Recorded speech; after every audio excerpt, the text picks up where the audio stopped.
नमस्कार। इस खास प्रस्तुति में आपका बहुत बहुत स्वागत है।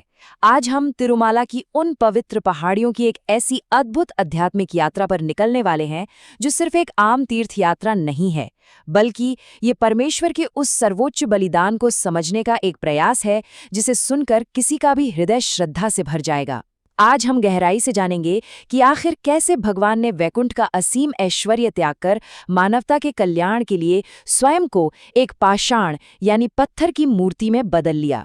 तो चलिए इस सफर की शुरुआत करते हैं।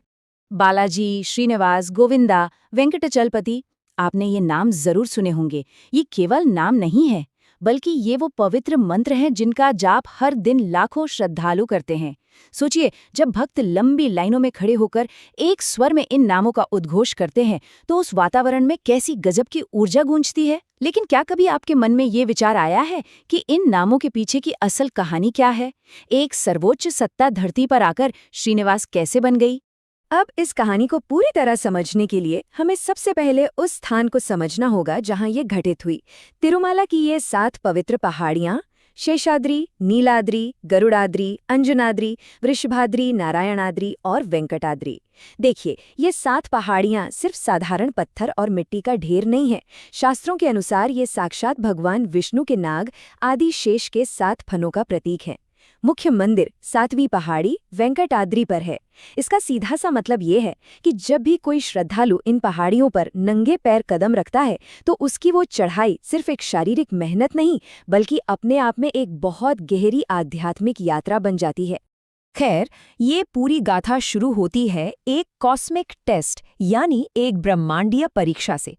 एक बार ऋषियों के मन में ये सवाल उठा कि त्रिदेवों में सबसे श्रेष्ठ कौन है।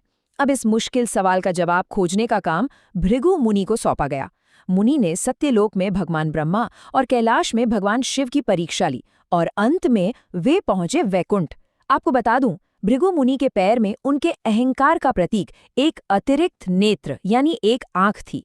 वैकुंठ में भगवान विष्णु को योग निद्रा में आराम करते देख मुनि का अहंकार चरम पर पहुंच गया और उन्होंने गुस्से में भगवान विष्णु के वक्षस्थल यानी छाती पर सीधे लात मार दी। सोचिए, वही वक्षस्थल जहां स्वयं देवी लक्ष्मी का वास है। ये एक अकल्पनीय अपमान था। लेकिन हैरानी की बात देखिए, विष्णु जी जरा भी क्रोधित नहीं हुए। उल्टा उन्होंने भृगु मुनि के चरण सहलाकर उनके अहंकार रूपी उस नेत्र को ही नष्ट कर दिया। यहाँ पर आता है कहानी का सबसे बड़ा टर्निंग पॉइंट। भृगु मुनि के इस प्रहार से देवी लक्ष्मी गहराई से आहत हुई, क्योंकि ये सीधे तौर पर उनके सम्मान पर चोट थी। दुख और क्रोध में आकर उन्होंने वैकुंठ त्याग दिया। अब लक्ष्मी जी के बिना विष्णु जी भला कैसे रह सकते थे? इसलिए उन्होंने भी वैकुंठ छोड़ दिया और धरती पर मानव रूप धारण करके आ गए। यहाँ शेषाचलम की पहाड़ियों में उन्होंने एक चींटी की बाम्बी, जिसे हम एंथिल कहते हैं, उसे अपना आश्रय बनाया।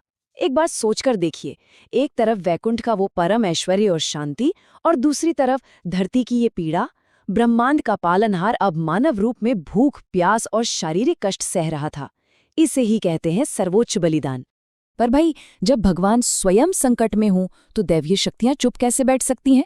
भगवान श्रीनिवास को उस बाम्बी में भूख प्यास से तपस्या करते देख भगवान ब्रह्मा और शिव का हृदय पिघल गया। उन्होंने एक अद्भुत योजना बनाई। ब्रह्मा जी एक सुंदर गाय बन गए, शिव जी उसका बछड़ा और सूर्यदेव बन गए एक ग्वाला। ये गाय हर दिन जंगल में जाती और उस बाम्बी के ठीक ऊपर अपना सारा दूध प्रवाहित कर देती थी।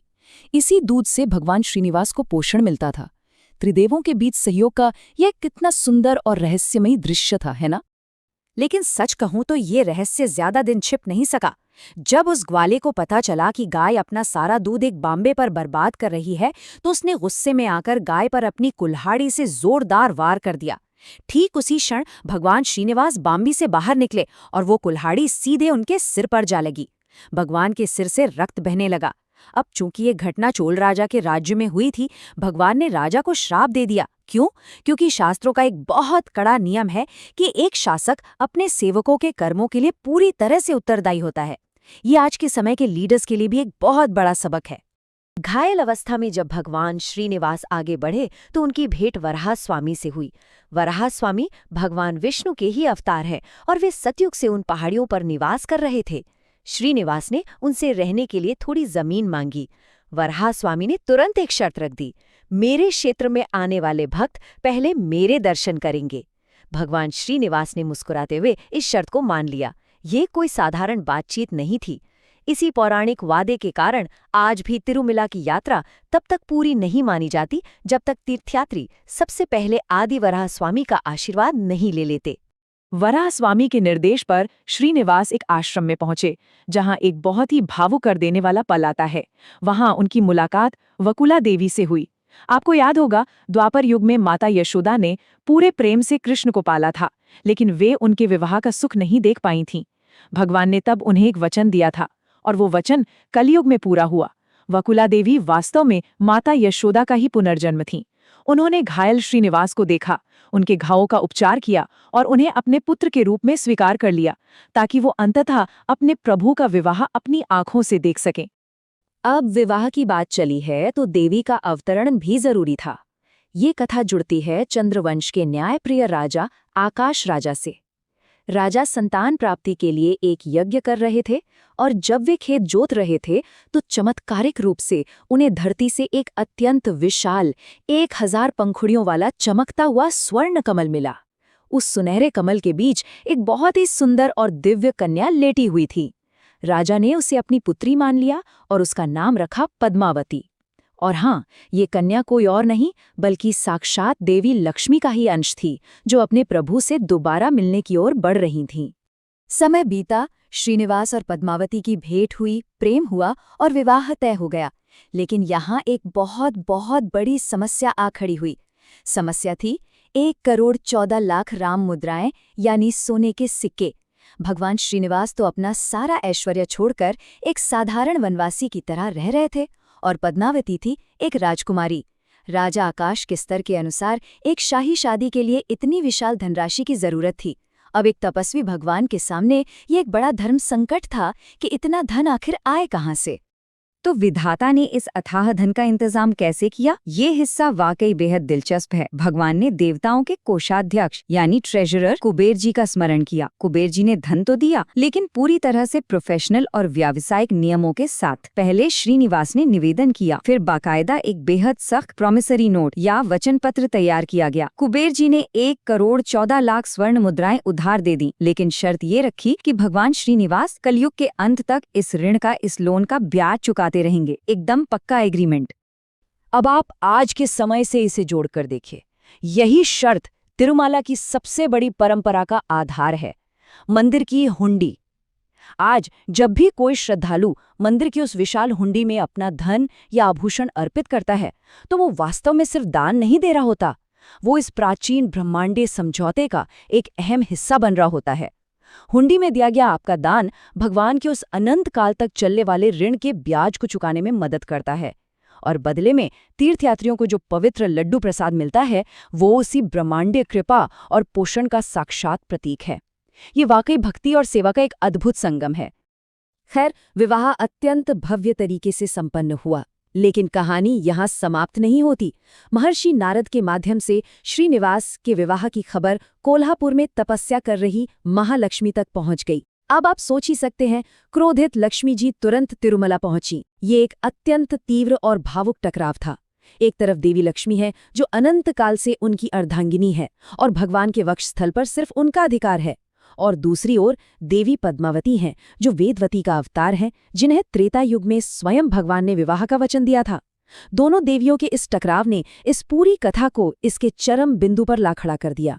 इस टकराव को देखकर और कलयुग में इंसानों के दुखों का विचार करके भगवान श्रीनिवास ने एक बहुत ही महत्वपूर्ण फैसला लिया। उन्होंने स्वयं को कलयुग प्रत्यक्ष दैवम के रूप में स्थापित किया। इसका मतलब है, कलयुग का वो ईश्वर जो साक्षात रूप में स्पष्ट और भौतिक रूप से उपस्थित है और जिसे इंसान कभी भी देख और महसूस कर सकता है। भगवान अच्छी तरह जानते थे कि कलयुग का इंसान दुखों और भटकाव में फंसा रहेगा, इसलिए उसे एक ऐसे स्थायी सहारे की जरूरत होगी जो उसके लिए हमेशा सुलभ हो। उसी क्षण दोनों देवियों के बीच के तनाव को शांत करने और मानवता के प्रति अपने असीम प्रेम को दर्शाने के लिए भगवान श्रीनिवास वहीं खड़े खड़े हमेशा के लिए एक पाषाण मूर्ति यानी पत्थर की पवित्र मूर्ति में बदल गए। भगवान को इस रूप में देखकर दोनों देवियों का क्रोध शांत हो गया। उन्होंने भी अपने स्वामी के साथ सदा रहने का निर्णय लिया। देवी लक्ष्मी श्रीदेवी के रूप में भगवान के वक्ष स्थल के बाईं ओर विराजमान हो गई और देवी पद्मावती भूदेवी के रूप में दाईं ओर। और आप जानते हैं, आज भी जब आप मंदिर के गर्भगृह में जाते हैं तो आप इसी अद्भुत और परम पवित्र दृश्य के साक्षात दर्शन करते हैं। आज की हमारी यह प्रस्तुति एक बहुत ही गहरे और विचारोत्तेजक प्रश्न के साथ समाप्त होती है। जरा सोचिए, जो भगवान इंसानों के दुखों को हरने के लिए वैकुंठ का वो असीम सुख छोड़कर धरती पर आए, जिन्होंने भूख सही, चोट खाई और सदा के लिए एक पत्थर की मूर्ति में बदल गए, तो जब हम उस परम सत्ता के सामने खड़े होते हैं तो हमें अपना कौन सा अहंकार, कौन सा क्रोध या मन का कौन सा बोझ उन चरणों में हमेशा के लिए छोड़ देना चाहिए? ये एक ऐसा सवाल है जो हर तीर्थयात्री को खुद से जरूर पूछना चाहिए। इस विश्लेषणात्मक सफर में मेरे साथ जुड़ने के लिए आपका बहुत बहुत धन्यवाद।